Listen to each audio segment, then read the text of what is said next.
American Joker, and you're watching WION Wild as One. Thank you very much for staying with us and welcome back. Our top stories at this hour.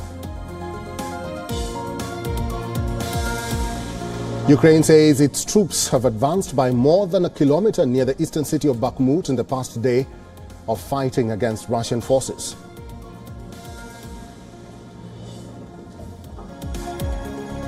President Volodymyr Zelensky is set to hold talks with Turkish leader Recep Tayyip Erdogan on the latest leg of a tour to push Ukraine's bid to join NATO and secure more weapons from allies.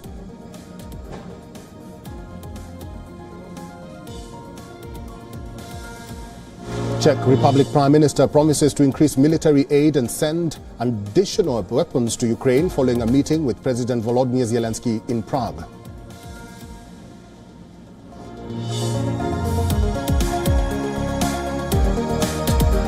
Russian fighter jets flew dangerously close to several U.S. drone aircrafts over Syria again, setting off flares and forcing the MQ-9 Reapers to take evasive maneuvers.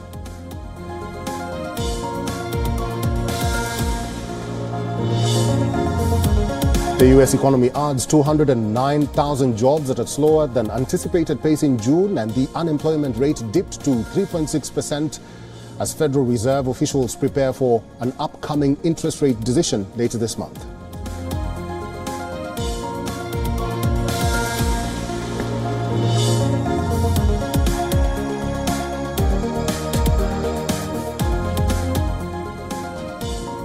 The ongoing Russia-Ukraine war is being fought on many fronts and most importantly by intelligence agencies. Media reports citing a senior U.S. defense official confirmed that the CIA has boots on the ground in Ukraine. The official also said, however, the CIA is not being nefarious. The U.S. cannot interfere and fight the war on behalf of Ukraine, but a proxy war between intelligence officials and spy agencies is on the cards. Reports quoting a senior U.S. military official say the CIA has been operating inside Ukraine under strict rules and with a cap on how many personnel can be in the country at any time. As per reports citing sources, less than 100 CIA operators are inside Ukraine at any time. Clandestine operators are restricted from conducting secret missions, and when they do, it is within a very narrow scope. Ukraine itself does not have a spy agency which can match up to the aggressor's KGB. This is why the American CIA is in the picture and is on the ground. It may be acting as a proxy intelligence agency for Ukraine, but one of the biggest secrets is how much the CIA doesn't know. The CIA's main task is knowing what's going on in the minds of the leaders of Russia and Ukraine, and this is something the agency is reportedly struggling with. If reports are to be believed, the agency is equally uncertain about both President Putin and Zelensky's thoughts and intentions. The agency may have an idea of how badly Russia is stuck in Ukraine, but it is allegedly in the dark on what Putin may do about it. A senior U.S. intelligence official says there is a clandestine war with clandestine rules underlying all of what is going on in Ukraine. The official further says Washington and Moscow have decades of experience crafting clandestine rules. The rules necessitate that the CIA play an outside role and that it plays the role of a body trying to ensure the war does not spin out of control. There are also rumors of renegade factions within Ukrainian ranks. As per reports quoting military sources, the CIA had learned that either Zelensky did not have complete control of his own military or did not want to know of certain actions. The sabotage of the Russian gas pipeline is another example. US officials now believe that Ukrainian officials never planned to cancel it, only delay it.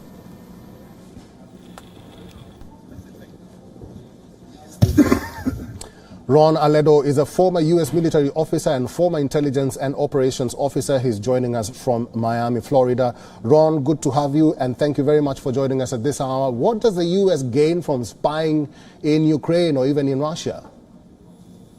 Yeah, hello. Thank you for having me today. Ukraine is obviously the top priority right now for the U.S. National security. And it had been at the top of the priorities for many, many years, even since 2014 and before that, after the Maidan Revolution in 2014. So obviously the United States sends all it can, not only money, not only military resources, but also their intelligence operative into Ukraine. So it's not only the CIA that most certainly are over there, but it's also NSA, DIA, NGA, all the military and civilian intelligence agencies are over there in Ukraine without any doubt. Ron, we are reporting that the agency is uncertain about Volodymyr Zelensky's thinking and intentions as it is about Vladimir Putin's. One of the biggest secrets of the Ukraine war is how much the CIA doesn't know. What difference will it make for the CIA if they have their boots on ground? Yes, obviously we have boots on ground. I mean, the thing with the United States, the particular situation of the United States, I mean, we have a lot of people on the ground. We have the giant embassy. We have big consulates over there, and obviously those are operation centers for the U.S. intelligence agencies over there. You need to understand something about the United States. The United States government is very, very concerned about sending boots. And when I say boots, I mean people in active duty. Military people in military uniform, because that's very, very, it's a high concern for the press, for the media, for the opposition parties, etc. So they don't want to say we have boots on the ground, we don't have troops on the ground. But the way around that is they send civilians to the ground. And the CIA operatives are civilians, DIA operatives are civilians. The military contractors, maybe thousands of them right now on the ground, they are civilians. So they can go to Congress and they can say with a straight face, on their oath, we don't have troops on the ground. And it's true, they don't have active duty people in uniform on the ground, but at the same time, they might have 10,000 civilian government officials, CIA operatives, and military defense contractors on the ground. And obviously, the CIA and NSA and DIA, they have been in Ukraine for many, many, many years, not only now. And obviously, they are very much aware of all the situations, the geopolitical situation, the military situation, the political opposition situation, right. The extreme right sectors that confront some of the National Guard units of the Ukrainian government right now, the Azov Battalion, the right sector, Sloboda sector, groups that are behind Stefan Bandera's figure as a extreme anti-Russian and then anti-Soviet fighter back in the Second World War. So obviously the U.S. intelligence is very, very aware of everything that happens, and the U.S. intelligence community is over there on the ground trying to do everything they can for the Ukrainians to kill as many Russians as possible. That is basically the mission right now.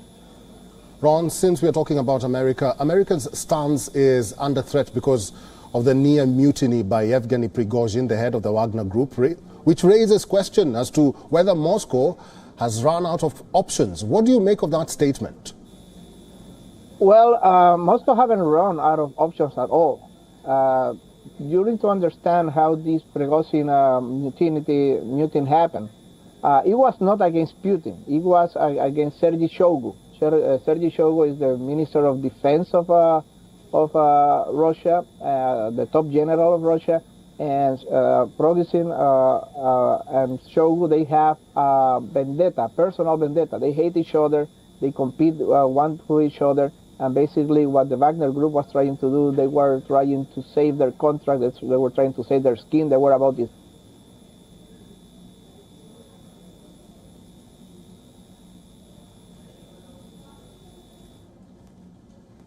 All right, I've been talking to former U.S. military officer and former intelligence and operations officer Ron Aledo.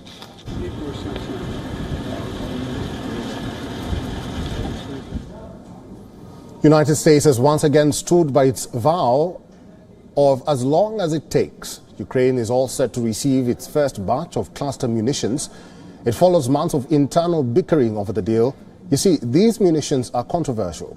They are banned by most countries in the world. Even President Joe Biden had to bypass a law prohibiting the production, and this is just because of its high failure rate. To understand the controversy with the munition, we need to understand how they work. Cluster weapons explode in the air over a target, releasing dozens of hundreds of smaller sub-munitions across an area. More than 120 countries see this as inhumane because the unexploded sub-munitions endanger both friendly troops and civilians. The impact could be felt decades after the end of a conflict. It is for individual allies to make decisions on what type of weapons. All allies agree that we should deliver weapons, ammunition to Ukraine, and allies are delivering an unprecedented level of military support to Ukraine. And of course, Germany and many other allies are delivering different types of ammunition, weapons to Ukraine. But when it comes to cluster ammunition, there is a difference between allies, because some allies have signed the convention on cluster munitions, and they don't have cluster munitions. The ones that the US is giving to Ukraine is DPCIMs. Pentagon doesn't use them themselves. They were banned in 2016. So how is Ukraine planning on using this controversial munition? Well, cluster bombs are already in use in the ongoing war. Both the Ukrainians and the Russians have used these. Ankara has provided Kiev with these munitions. The aid from Washington comes at a crucial time. There have been growing concerns about Kiev's lagging counteroffensive. The West has been providing its share of weapons, but the arsenal is depleting at an alarming rate. So will the cluster bomb be a game changer? Well, most experts do not think so, but they are an attractive option for commanders. And for a more inside look into this report, we earlier spoke to Glenn Grant from Riga, Latvia. He is a retired lieutenant colonel with the British Army.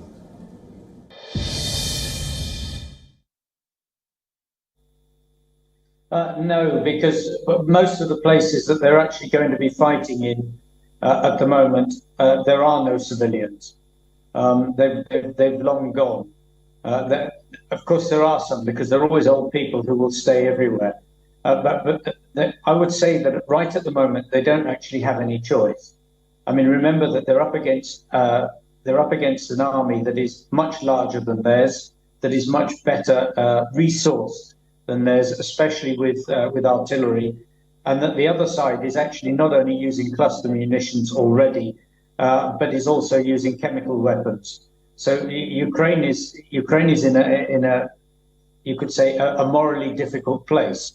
That if it's not careful, it could actually simply run out of ammunition and lose against a more superior enemy in some places. The U.S. Treasury Secretary is in China on a visit aimed to mend bridges between Washington and Beijing. Janet Yellen met Chinese Premier Li Qiang today. The two discussed trade bottlenecks and what Yellen described as China's unfair economic practices. Listen in to what the leaders had to say. 蔡良女士是很长时间就参与中美合作的有关工作，特别是对于中美的经贸关系啊，你是参与者也是见证者。因此，我说你这次来，我很愿意与你啊有个交流的机会，我们共同交换意见，共同探讨我们感兴趣的问题。We seek healthy economic competition that is not winner take all, but with a fair set of rules will benefit both of our countries. Yellen's trip is part of a flurry of visits aimed at calming tensions between Washington and Beijing after the U.S. military shot down a Chinese government balloon over the United States.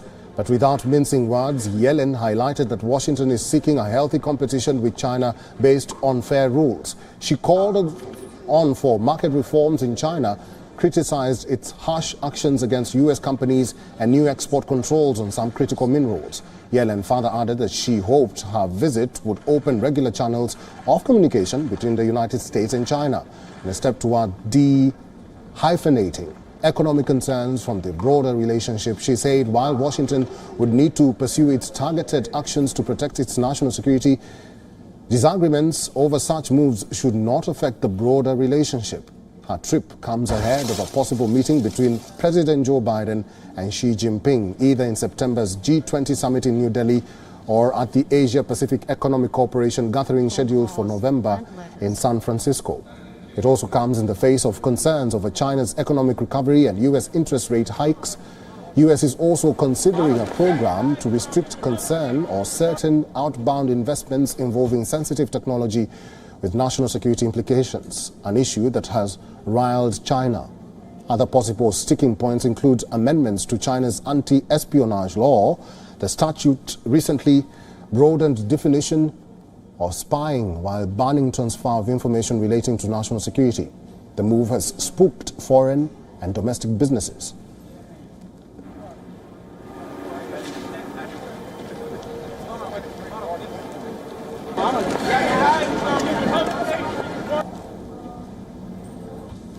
The White House was briefly evacuated on Sunday evening while President Joe Biden was at Camp David. The Secret Service discovered a suspicious powder, which was later confirmed to be cocaine. Fresh details continue to emerge about the drug discovery in one of the world's most carefully guarded buildings. Meanwhile, top Republican leaders like Donald Trump and Ron DeSantis are hitting out at the Biden family. So where was the cocaine found? As per initial reports, the white powder found in West Wing area accessible to tour groups and not in any particular West Wing office. Now, new reports suggest the drug was found in West Wing entry area where visitors keep electronics and other belongings.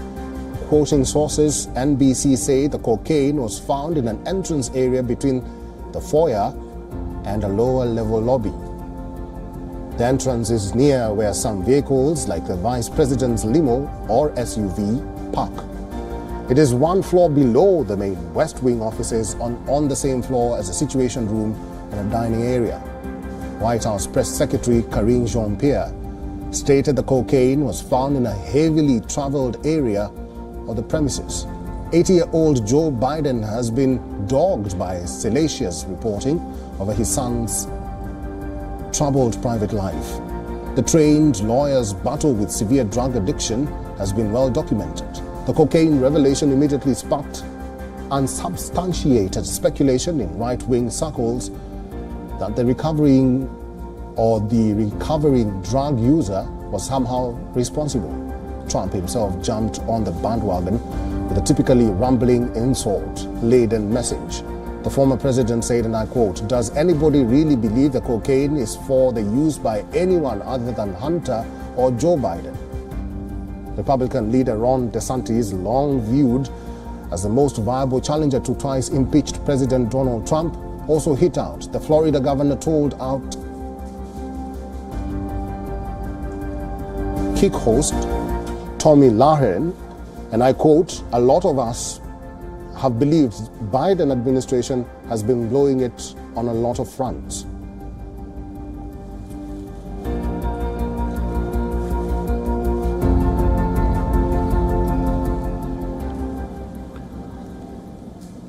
Pop sensation Britney Spears' fangirl moment went terribly wrong after she was smacked by NBA star Victor Wembanyama's security guard while trying to approach him for a picture and congratulate him. Now, according to reports, the 41-year-old singer was backhanded by Wembanyama's security after she tapped the basketball player on his shoulder. The force of the blow caused her to lose balance and ended up knocking the glasses off her face. The security personnel responsible for the incident reportedly approached Spears and apologized. Following this, a police report was filed by the singer's team.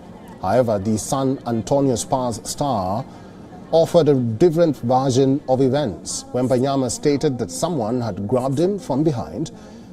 He also claimed to be unaware of the identity of the person who had been stopped by his security until much later. Spears, too, took to her social media to talk about the incident. She said, and I quote, "I get swarmed by people all the time. In fact, that night I was swarmed by a group of at least 20 fans. My security team did not hit any of them." End of quote. Spears added that she's still waiting for an official apology.